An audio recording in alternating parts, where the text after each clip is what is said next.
मैं एक छोटे से गांव में रहती हूँ जहाँ से अभी भी आने जाने का वाली ट्रेनें हैं। काफी पिछड़ा हुआ गांव है मेरा। गांव के लोग चाहे कोई भी ट्रेन हो उसकी चेन खींचकर उसे रोक देते हैं और फिर मजदूरी करने वाले जैसे सब्जी दूध बेचने शहर के लिए जाते हैं। छोटा सा स्टेशन है गांव से थोड़ी दूर जहां सिर्फ सुबह शाम दोनों तरफ से एक पैसेंजर ट्रेन रुकती है और ट्रेन को रोकने के लिए आसपास का कोई गांव वाला शहर में ही रुक जाता है। आश्चर्य है ना, हमारे गांव में ट्रेन मार्ग कब से है पर सड़क मार्ग नहीं है। स्टेशन से कुछ किलोमीटर की दूरी पर एक देवी मंदिर है, नदी के किनारे।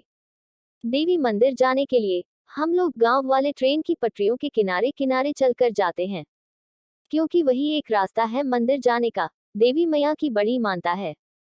आसपास के गांव में कोई भी शुभ कार्य हो, गांव वाले मैया को पूजे बिना कार्य नहीं करते।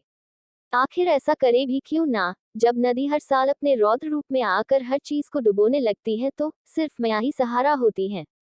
कितनी भी बाढ़ आ जाए, मंदिर और आसपास का हिस्सा नहीं डूबता। मेरे लिए तो कुछ ज्यादा ही मैया का महत्व है। आज मैं जो कुछ भी हूँ मैया के कारण। आज मैं विधायक साहब से मिलने जा रही हूँ, ताकि मेरे गांव में हाई स्कूल खुले और गांव को सड़क मार्ग से जोड़ने की कोशिश की जाए।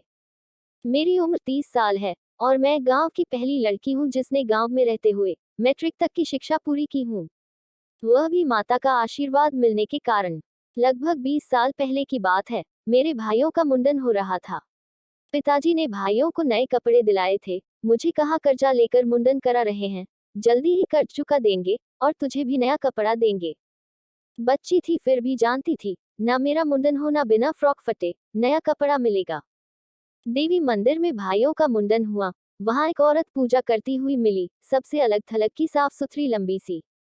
माँ ने कहा बिल्कुल देवी जैसी दिखती है। पूजा और मुंडन के बाद हम लोग स्टेशन पर आ गए। वह औरत भी स्टेशन पर आकर बेंच पर बैठ गई। पिताजी रात के भोज के लिए खरीदारी करने बाजार चले गए, क्योंकि स्टेशन ही हमारा बाजार था। मैं माँ के मना करने पर भी उस औरत के बगल में बेंच पर जाकर बैठ गई। मुझे जानना था कि सच में यह देवी मैया तो नहीं है। वह चाय पी रही थी। उन्होंने मुझसे पूछा चाय पिएगी। मैंने सर झुका लिया, पहली बार बिना मांगे चाय मिल रही थी। फिर उन्होंने बिस्किट बढ़ाया। मैं आश्चर्य में थी, बिना मांगे यह सब कुछ दे रही है, कौन है यह? वह मुझसे बात कर रही थी। मैं आश्चर्य में थी, वह मेरी भाषा में बोलचाल कर रही थी। जबकि पिताजी के साथ जब मैं शहर गई तो वहां के लोग दूसरी भाषा में बात करते थे। वह मुझसे पूछ रही थी पढ़ेगी? कैसे पढ़ूंगी, गांव में सिर्फ 5वीं तक की पढ़ाई होती है और नाव से दूसरे गांव जाना होता है पढ़ने के लिए। इतना पैसा कहाँ बापू के पास है जो पढ़ा पाएंगे मुझे? मैंने 5वीं कर ली है। अब बापू कहते हैं हम गरीब आदमी हैं, नहीं पढ़ा पाएंगे। तब तक पिताजी बाजार से वापस आ गए। मैं जानना चाहती थी कि क्या वह सच में देवी मैया हैं, जिन्होंने हम तीनों भाई बहनों को बिना मांगे चाय, बिस्कुट, दाल मोठ दिया। मैंने उनसे चुपके से पूछ लिया, मैं कहीं छले सहा देवी निय दिखेची देवी मैं आसी? वो सिर्फ मुस्कुरा दी। ट्रेन आ गई। वो ट्रेन में चढ़ गई। जब ट्रेन खुलने लगी तो उन्होंने कागज का एक पैकेट पिताजी की तरफ बढ़ाया और बोली प्रसाद देना, तो मैं भूल ही गई, लो यह प्रसाद है। ट्रेन जा चुकी थी। पिता ने पैकेट लिया और उसे खोला। पैकेट में 2 सोने के कंगन थे। अंदर में लिखा हुआ था, मैं जानती हूँ तुम्हें पढ़ना आता है, ध्यान से पढ़ना, यह कंगन तुम्हारी बेटी के लिए प्रसाद है। इन्हें बेचकर तुम अपना कर्जा तोड़ो और अपनी बेटी को पढ़ाओ जितना वह पढ़ सके, क्योंकि कंगन बेचने पर कर्जा चुकाने के बाद भी इतना पैसा बच जाएगा जिससे तुम सब्जी का जो धंधा करना चाहते हो कर लो। देवी की इच्छा है और आज्ञा भी है। आसपास के लोग कहने लगे जरूर वह देवी माँ ही है, नहीं तो अनजाने को कौन इस तरह कंगन देता है। मैं गांव की पहली लड़की जिसने बगल गांव जाकर पढ़ाई की और मैट्रिक किया। ट्रेन द्वारा शहर जाकर बीए तक की शिक्षा हासिल की। ऐसा नहीं कि मेरी पढ़ाई में परेशानी नहीं आई, पर मैया का आदेश कि अपनी बेटी को पढ़ाओ जितना वह पढ़ सके, परेशानी पर भारी रहा।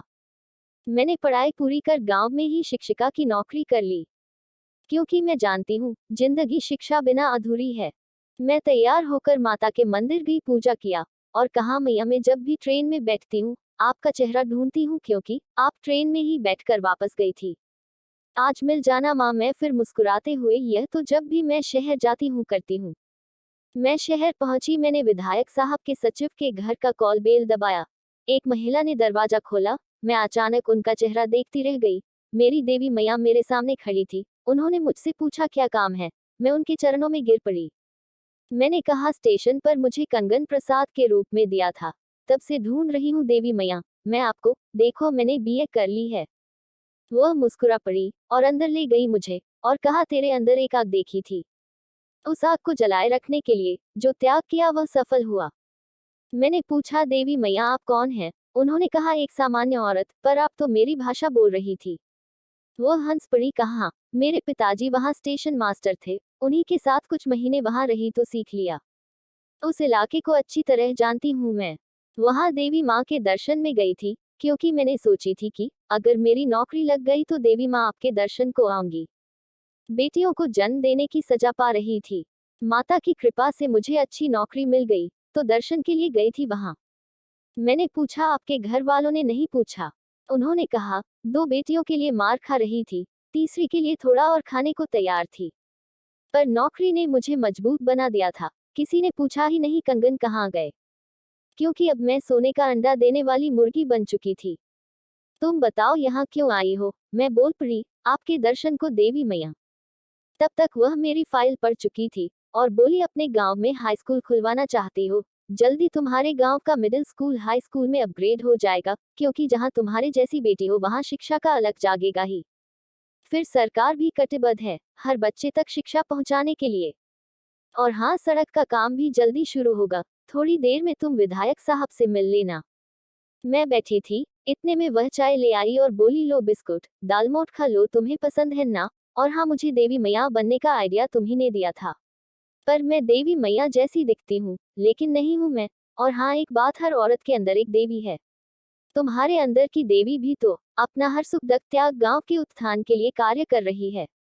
प्लीज इस प्रकार की कहानी वीडियो आपको कैसा लगा, हमें कमेंट एंड शेयर करके जरूर बताना, ताकि परिवार के साथ बैठ कर के सुनने वाला कहानी वीडियो और बना सकूं। धन्यवाद।